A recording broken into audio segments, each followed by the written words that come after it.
Halo teman-teman semua, bagaimana nih kabarnya? Sehat selalu kan? Dan semoga saja kalian diberikan kelancaran rezeki ya. Oke, pada video kali ini kita akan membahas sebuah film berjudul Black Sea yang dirilis pada tahun 2014. Sesuai dengan apa yang ada di judul, pada intinya film ini itu menceritakan tentang sekelompok orang yang mencari harta karun di dasar Laut Hitam, yaitu bekas kapal selam milik Nazi Jerman saat Perang Dunia II. Namun sebelum kita lanjut ke videonya, jangan lupa untuk tekan tombol subscribe-nya dulu ya teman-teman.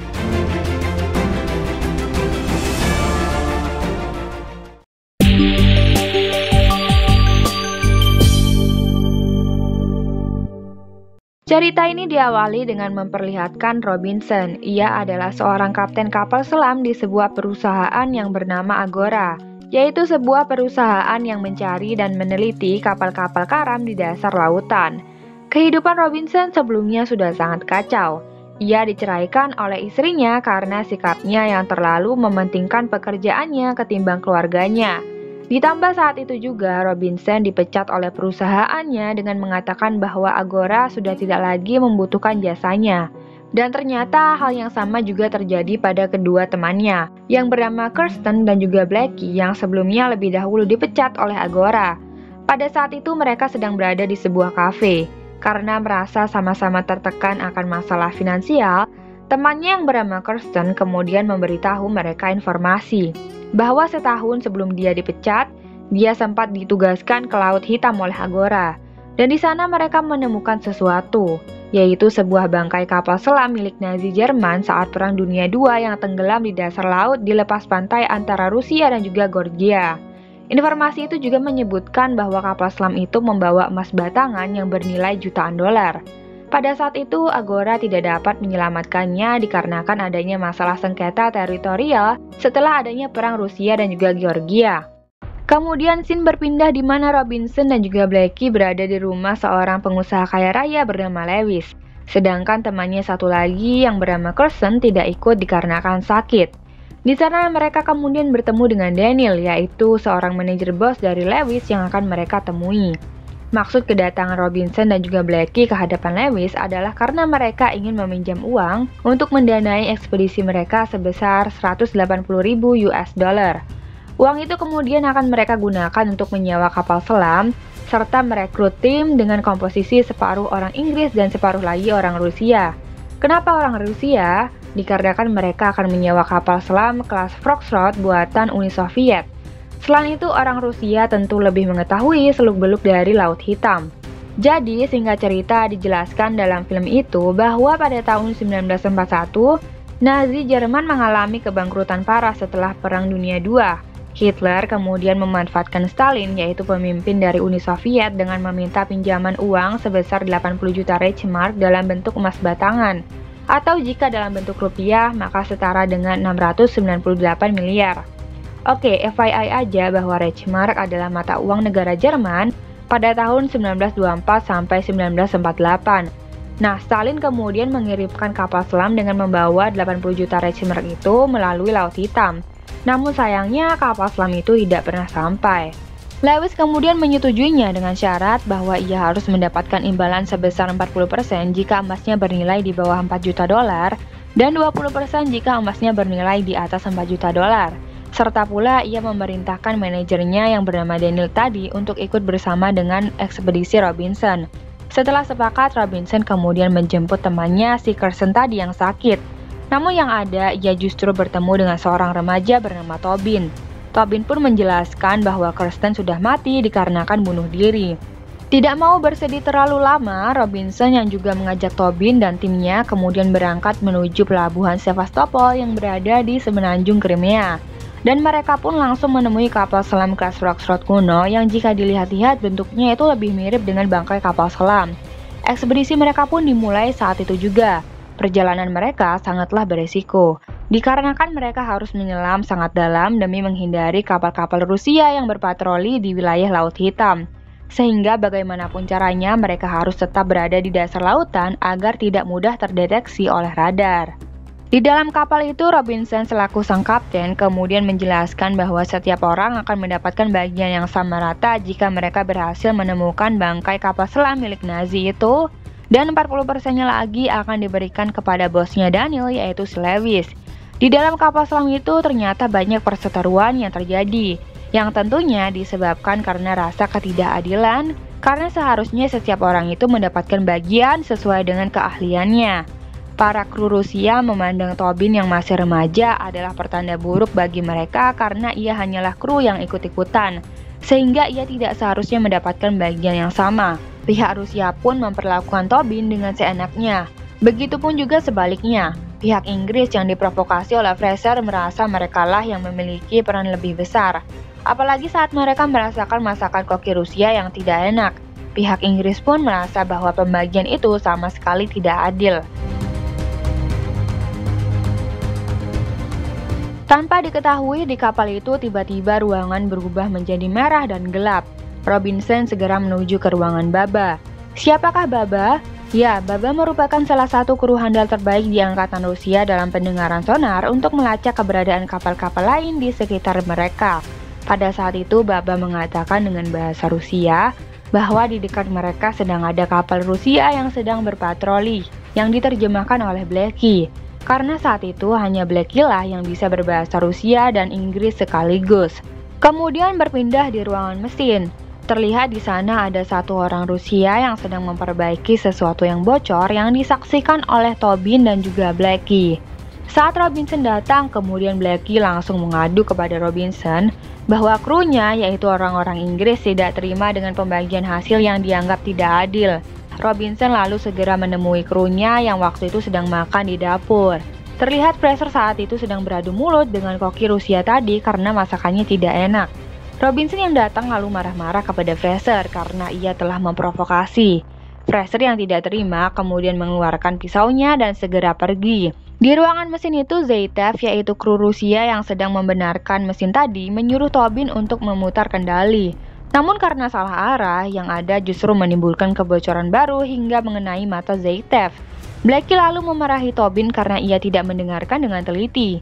Yang mana itu tidak sengaja dari luar ternyata didengar oleh Fraser yang sedang berjalan. Fraser yang tadi masih memendam emosi langsung masuk dan memarahi Blackie dan langsung menusuknya. Blackie pun langsung jatuh tersungkur yang tidak sengaja menjatuhkan minyak roda mesin yang diperbaiki tadi sehingga mengakibatkan ledakan dan kebakaran yang membuat kapal selam itu jatuh ke dasar lautan. Sedangkan di ruangan lain, Robinson terpental juga hingga kepalanya terbentur dan tidak sadarkan diri. Hingga akhirnya ia pun terbangun setelah 18 jam dan langsung melihat kedua temannya, yaitu Blackie dan salah satu kru Rusia sudah mati dalam keadaan terbakar. Robinson kemudian menerima informasi setelah terbangun dari sadarnya itu bahwa setengah kapal sudah diambil alih oleh kru Rusia. Para kru Rusia sangat marah dan ingin sekali membunuh Fraser karena sebelumnya ia telah membunuh Blackie. Namun Robinson sebagai kapten kapal tentu menengahi mereka. Ia pun mengatakan kepada Vorozov, yaitu salah satu kru Rusia dengan menggunakan bahasa Rusia pastinya, bahwa hal yang terpenting saat itu adalah kerjasama untuk menemukan bangkai kapal milik Nazi. Robinson juga menjelaskan bahwa mereka harus menemukan bangkai milik Nazi itu adalah demi menyelamatkan diri mereka karena setelah ledakan itu, poros kemudi kapal menjadi rusak dan tidak bisa bergerak. Sehingga mereka bisa mengambil suku cadangnya untuk memperbaiki kapalnya sendiri beserta dengan batangan emas yang menjadi tujuan mereka saat pertama kali. Nah, setelah itu kru Rusia bersalaman yang mana itu artinya mereka bersepakat untuk kembali menjalankan misi sesuai dengan rencana awal. Kemudian di ruangan Baba terlihat ia sedang menggunakan keahliannya untuk mendeteksi letak keberadaan kapalnya itu yang mana sekarang jasa penerjemah dibantu oleh Vorozov. Sekitar 100 meter ke depan, Baba merasakan bahwa ada sesuatu benda yang panjangnya kurang lebih 40 meter. Namun hal itu belum bisa dipastikan karena bisa saja benda itu hanyalah bukit lumpur yang berada di dasar lautan. Fraser, Tobin, dan krunya satu lagi yang bernama Peter kemudian menyelam untuk mencari kapal itu melintasi dasar laut hitam yang sangat gelap dan memeriksa keadaan luar apakah benar 100 meter di depannya adalah benda yang mereka cari-cari. Mereka berada dekat di jurang laut, dan tiba-tiba Tobin melihat mayat Blackie yang sudah dibuang hingga membuatnya terjatuh ke dalam jurang. Beruntungnya ia masih bisa selamat karena tali yang melekat di tubuhnya. Tidak lama kemudian setelah meneliti gundukan pasir yang ada di depannya, Fraser mengatakan bahwa mereka berada di tempat yang salah karena apa yang ada di depannya hanyalah gundukan pasir. Namun Tobin tidak tinggal diam. Ia segera meraba dan membersihkannya dan menemukan sebuah lambang swastika Nazi, yang mana itu artinya mereka telah menemukan kapal selam milik Nazi yang tertimbun di dasar lautan. Mereka bertiga kemudian masuk. Terlihat ada foto Hitler di sana. Mereka juga menemukan sisa-sisa tengkorak para kru. Mereka kemudian mengambil suku cadang penggerak kapal itu untuk memperbaiki kapal mereka sendiri. Hingga di suatu ruangan, Fraser akhirnya menemukan harta karun yang selama ini mereka cari-cari, yaitu tumpukan emas batangan yang sangat banyak yang bernilai jutaan dolar. Mereka kemudian membawa semuanya yang ditarik menggunakan roda penggerak. Namun karena bebannya yang mencapai 4 ton, mereka tentu kesulitan, ditambah lagi medan yang berlumpur membuat mereka tertahan lebih lama. Di dalam kapal selam, Daniel kemudian menyuruh Robinson untuk memberhentikan mereka semua, karena dikhawatirkan mereka akan terjatuh ke jurang karena medan mereka bersebelahan dengan jurang. Namun Robinson tetap ngotot agar mereka terus mendorong roda penggerak itu. Dan benar saja, tiba-tiba sebagian kecil emas batangan itu terjatuh ke dalam jurang. Di mana Peter yang mencoba menahannya, tiba-tiba tali pengikatnya terlepas akibat terlindas roda penggerak, dan dia pun tewas jatuh ke dalam jurang. Hingga pada akhirnya Fraser dan juga Tobin kemudian berhasil mencapai ke dalam kapal mereka dengan membawa emas yang tersisa. Robinson kemudian segera menghitungnya dan semua emas itu ternyata bernilai 182,4 juta USD atau sekitar 2,5 triliun. Semua kru di dalam kapal itu kemudian berdiskusi. Robinson mengatakan bahwa emas batangan yang terjatuh tadi akan membahayakan mereka jika jejaknya diketahui oleh pihak Rusia yang berpatroli. Namun secara tiba-tiba Daniel mengajak Robinson untuk pergi dan berbincang hanya berdua saja. Dan secara mengejutkannya lagi, Daniel mengatakan kepada Robinson bahwa mereka semua tidak akan mendapat apa-apa dari emas itu, karena setelah mereka menyelesaikan ekspedisi ini, Angkatan Laut Rusia telah menunggunya dan menangkap mereka semua dengan tuduhan pencurian emas jika mereka berhasil tiba di permukaan. Karena sejujurnya, Robinson itu dimanfaatkan dan dijebak oleh perusahaannya sendiri, yaitu Agora, yang memecatnya waktu itu. Agora memang dengan sengaja membuat skenario dengan memecat Robinson dan menyuap rekannya yang bernama Kirsten untuk memberitahu keberadaan kapal selam berisi emas milik Nazi itu. Yang mana setelah Robinson dan timnya berhasil mendapatkan emas itu, maka akan diambil alih oleh Agora, sedangkan Robinson akan dijebloskan ke dalam penjara. Sedangkan Lewis, pengusaha kaya raya waktu itu, hanyalah aktor belaka karena sesungguhnya yang mendanai mereka adalah dari perusahaan Agora sendiri. Mendengar hal itu, Robinson tentu merasa kecewa dan sakit hati bukan main. Kru lainnya setelah diberitahu hal itu menjadi murka juga dan berusaha untuk membunuh Daniel.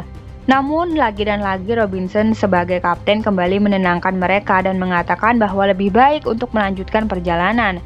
Tapi tidak lagi ke arah timur, sama seperti saat mereka berangkat, melainkan mereka akan pergi menuju ke arah selatan, yaitu ke wilayah perairan Turki. Karena masuk ke wilayah laut teritorial sehingga Angkatan Laut Rusia tidak akan berani memasuki wilayah Turki.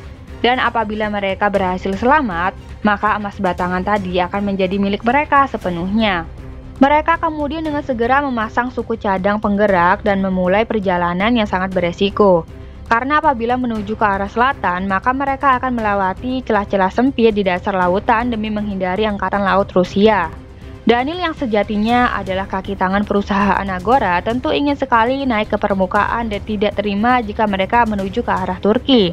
Dan saat sudah melaju, Baba melalui Vorozov tiba-tiba mengatakan bahwa mereka tengah dihadang oleh batu-batu karang yang sangat besar, sehingga tidak mungkin bisa terus melaju dikarenakan celahnya itu terlalu sempit.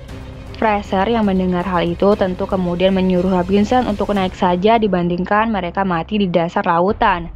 Namun Robinson tetap saja pada pendiriannya.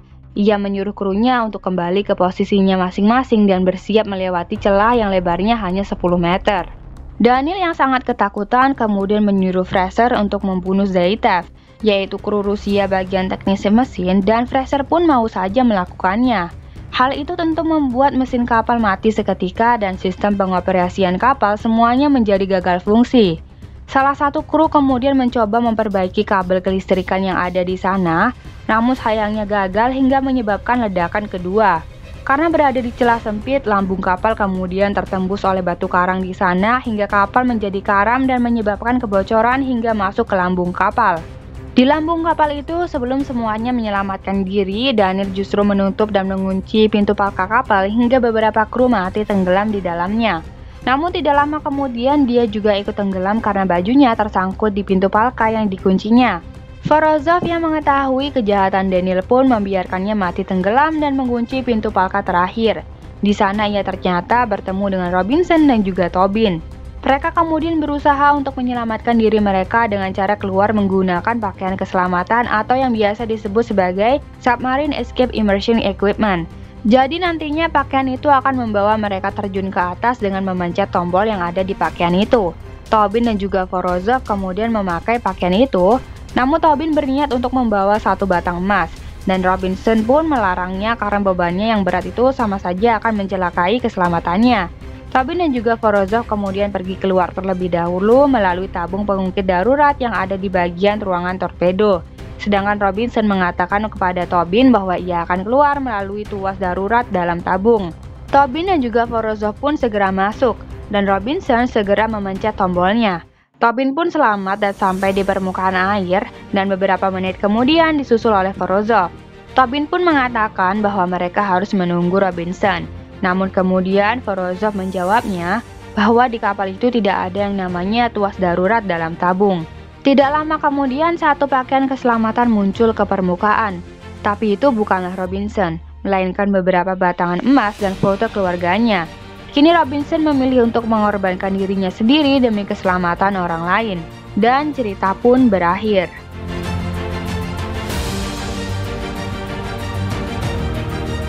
Film ini mencerminkan bahwa eksistensi manusia selalu dipandang di atas status sosial dan harta, yaitu dengan cara menghalalkan segala hal yang bukan menjadi haknya, bahkan rela mengorbankan nyawa. Intinya keserakahanlah yang justru akan menghancurkan diri sendiri. Kapten Robinson, meskipun ia merugi 3 kali, yaitu keluarga, harta, bahkan nyawanya sendiri, namun pada akhirnya ia berjaya dan namanya terkenang harum karena telah berani berkorban jiwa dan nyawanya demi keselamatan orang lain. Dan sekian untuk video kali ini, terima kasih dan see you on the next video.